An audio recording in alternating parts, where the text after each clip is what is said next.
नमस्कार साथियों, राम राम, जय जोहार। कैसे हो आप सब? अच्छे ही होंगे। इसी के साथ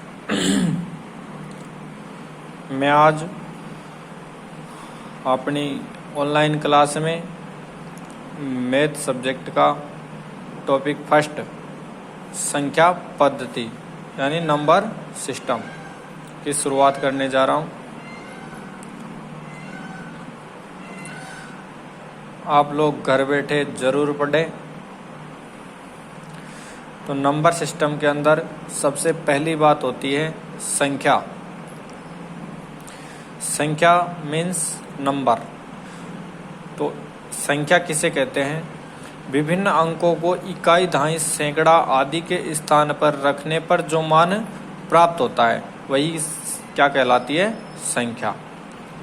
ठीक, मतलब जैसे किसी भी संख्या के इकाई, दहाई, सैकड़ा आदि के स्थानों पर जो भी अंक प्राप्त हो तो वही क्या कहलाती है? संख्या। अब बात करते हैं संख्याएं कितने प्रकार की होती है। तो संख्याएं दो प्रकार की होती हैं। पहली है वास्तविक, दूसरी है अवास्तविक। तो वास्तविक संख्याएं पहली देखते हैं हम। वास्तविक संख्याएं, तो वास्तविक संख्याओं के अंदर पहली संख्या आती है प्राकृत संख्या, जिसे हम नेचुरल नंबर कहते हैं।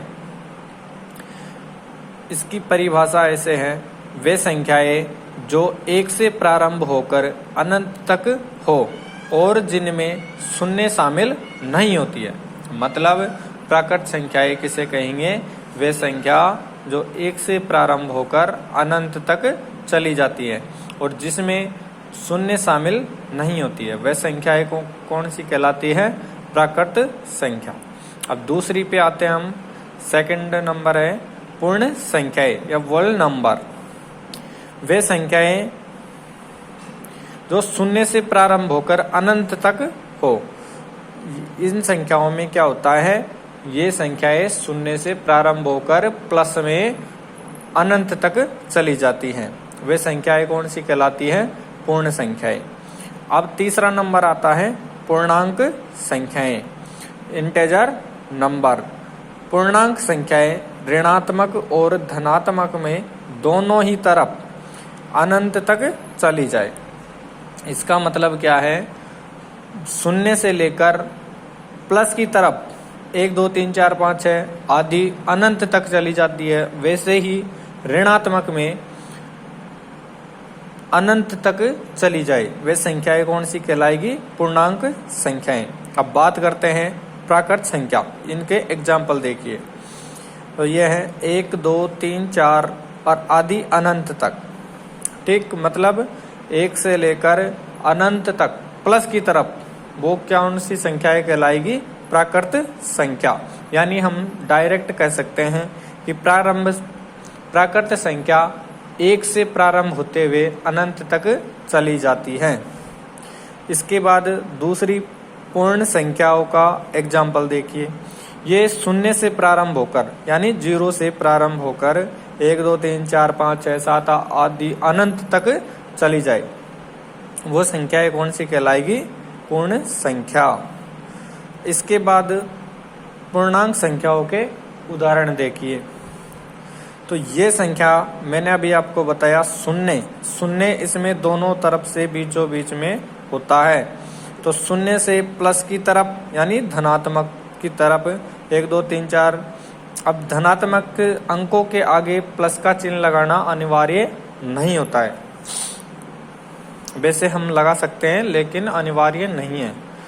तो 1 2 3 4 5 6 7 आदि अनंत तक धनात्मक में चली जाए और ऐसे ही शून्य -1 -2 यानी ऋणात्मक संख्या में भी अनंत तक ही चली जाती है। वो संख्याएं कौन सी कहलाती हैं? पूर्णांक संख्याएं। दोस्तों, इसमें एक बात का ध्यान रखना, शून्य से अपन इतर की साइड यानी ऋणात्मक में जितना भी बड़ा अंक आएगा वो ही सबसे छोटा अंक माना जाएगा। मतलब जिस अंक के आगे अगर ऋण का चिन्ह लगा हुआ है और वो जितनी बड़ी संख्या है उतना ही छोटा अंक माना जाएगा।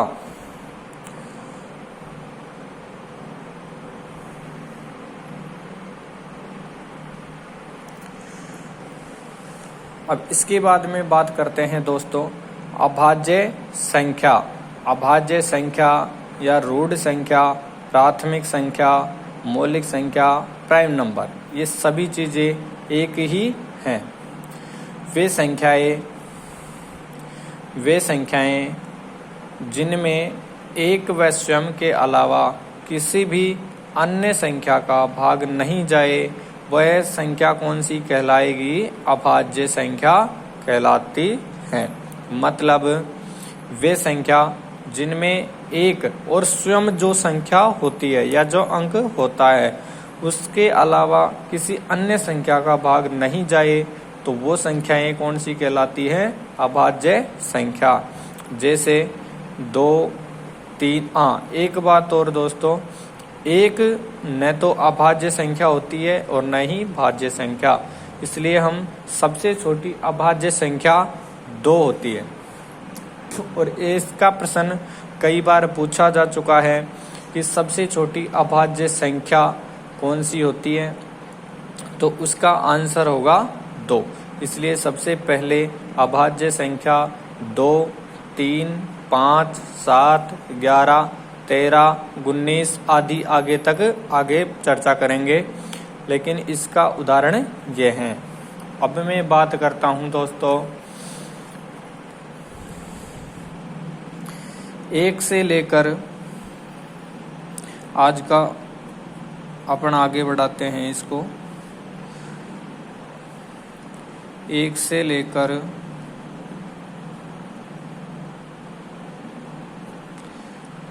100 तक की सभी अभाज्य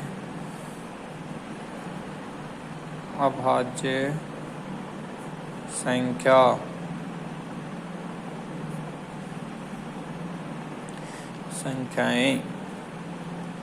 अब देखते हैं अपन कि 1 से लेकर 100 तक की सभी अभाज्य संख्याएं कौन कौन सी हैं। तो दोस्तों पहले बात कर लेते हैं हम, इसके बीच में इसकी ट्रिक है, प्रथम 0 से लेकर 10 तक को कितनी संख्याएं होती हैं? तो ये होती हैं 4 अभाज्य संख्या। मैं लिख रहा हूँ इधर 4 अभाज्य संख्या। और है कौन कौन सी वो? 2, 3, 5 और 7। इसके बाद में बात करते हैं 10 से लेकर 20 तक। तो इसके बीच में होती कितनी है दोस्तों? 4। अब अभाज्य संख्याएं ये हैं, अभाज्य संख्या।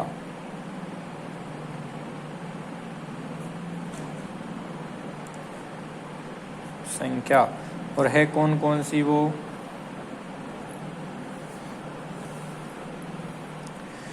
11, 13, 17, 19। 11, 13, 17, 19। इसके बाद में चलते हैं दोस्तों 20 से लेकर 30 तक। 20 से 30। तो इसके बीच में होती हैं 2 अभाज्य संख्या। और होती कौन कौन सी हैं वो? 23 और 29। इसके बाद में चलते हैं 30 से 40। इसके बीच में होती है दोस्तों 2 अभाज्य संख्या।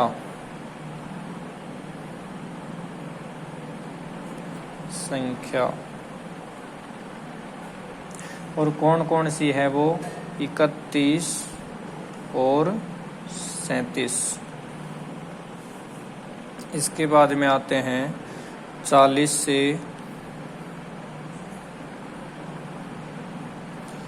50। इसमें होती है 3 अभाज्य संख्या।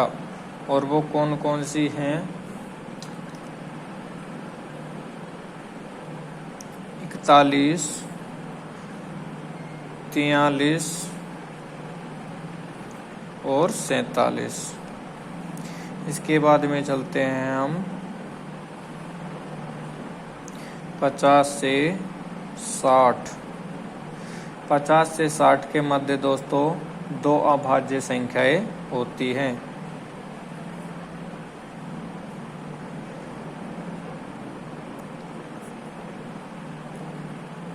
संख्या। और वो कौन कौन सी हैं? 53 और 59। अब चलते हैं दोस्तों 60 से 70 के मध्य। 60 से 70 के मध्य 2 अभाज्य संख्या होती हैं।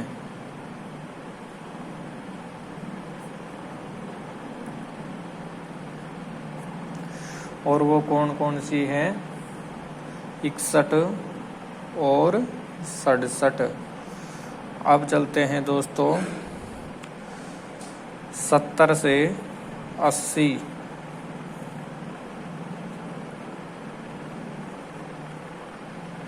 70 से 80 के मध्य 3 अभाज्य संख्या होती है।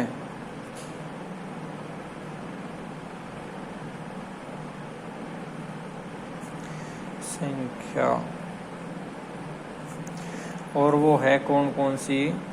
71, 73 और 79। अब दोस्तों 80 और 90 के मध्य देखते हैं। 80 और 90 के मध्य 2 अभाज्य संख्याएं होती हैं।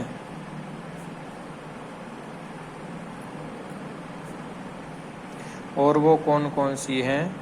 83 और 89। अब दोस्तों 90 और 100 के मध्य केवल 1 अभाज्य संख्या होती है।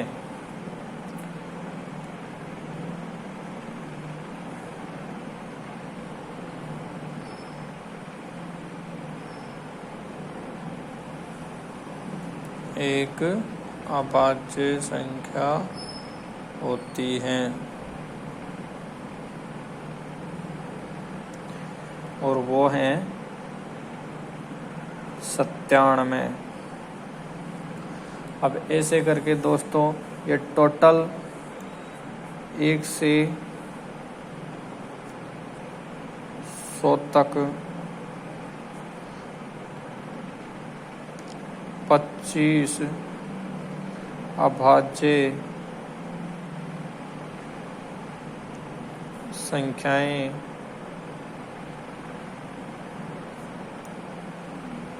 होती हैं।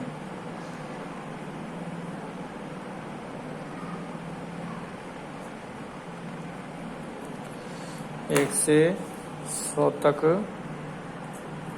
25 अभाज्य संख्याएं होती हैं।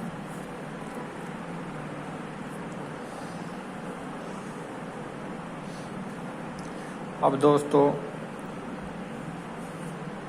एक बात का अवश्य ध्यान रखें, अगर बात करें कि 1 से 100 तक कुल भाज्य और अभाज्य संख्याएं कितनी होती हैं, तो वह बात मैं भाज्य संख्या आगे के टॉपिक में यानी पार्ट 2 में लेकर आऊँगा। भाज्य संख्या द्वितीयक संख्या, यौगिक संख्या, संयुक्त संख्या, मिश्रित संख्या और कंपोजिटिव नंबर। दोस्तों ये भाज्य संख्या के ही भाग हैं। अब उसमें 1 से लेकर 100 तक कुल भाज्य एवं अभाज्य संख्या 99 होती है, यानी 99 होती हैं। अब संख्या 1 से लेकर 100 तक कंप्लीट संख्याएं 100 होती है, लेकिन संख्याएं 99 क्यों आ रही है? क्योंकि एक न तो भाज्य संख्या है और न ही अभाज्य संख्या, इसलिए संख्या टोटल 99 आ रही है। एक बार मैं फिर इस चीज़ को रिपीट कर देता हूँ। आज का अपना टॉपिक संख्या पद्धति है, यानी नंबर सिस्टम। उसके बाद में बात आती है संख्या। संख्याएं किसे कहते हैं? जैसे मैंने इसमें परिभाषा लिख दी है, वैसे मैं अलग और बता देता हूँ आपको, दोनों देख लो।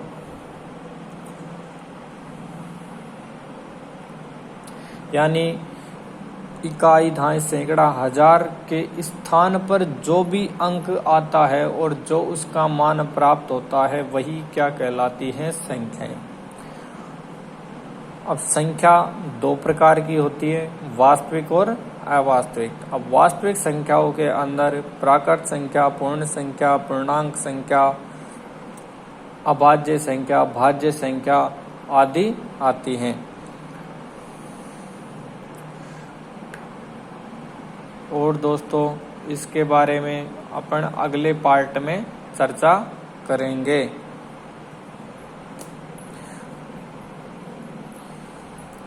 अगर आपको पसंद आए तो लाइक करें, सब्सक्राइब करें और शेयर करें।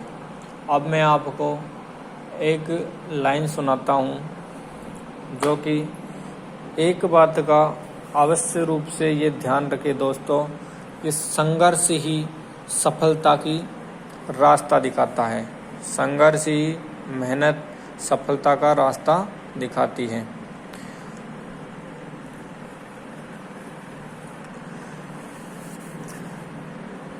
तो सुनो दोस्तों, मेरी लाइन सुनाता हूँ मैं आपको। मंजिल ने हौसलों से कहा, ये तेरे बस की बात नहीं। हौसलों ने मंजिल की आंखों में आंखें डालकर कहा, चल झुट्टी, इतनी तेरी औकात नहीं। यानी मंजिल हौसलों को भटका देती है, लेकिन हमारे हौसले मजबूत होंगे तो मंजिल जरूर मिलेगी। दोस्तों इसी के साथ धन्यवाद। आप लोग इन वीडियोज़ को ज़रूर देखें और मैं टाइम टू टाइम रीजनिंग का और मैथ का, और जहाँ तक कोशिश रहेगी राजस्थान जीके। अब आप लोग जो भी PTET, BSTC, SSC, group D, railway, NTPC, पटवार, रीट आदि किसी की भी अगर पढ़ाई कर रहे हो तो आप इनको ज़रूर देखें। धन्यवाद दोस्तों। जय हिंद, जय भारत, जय किसान, जय जवान।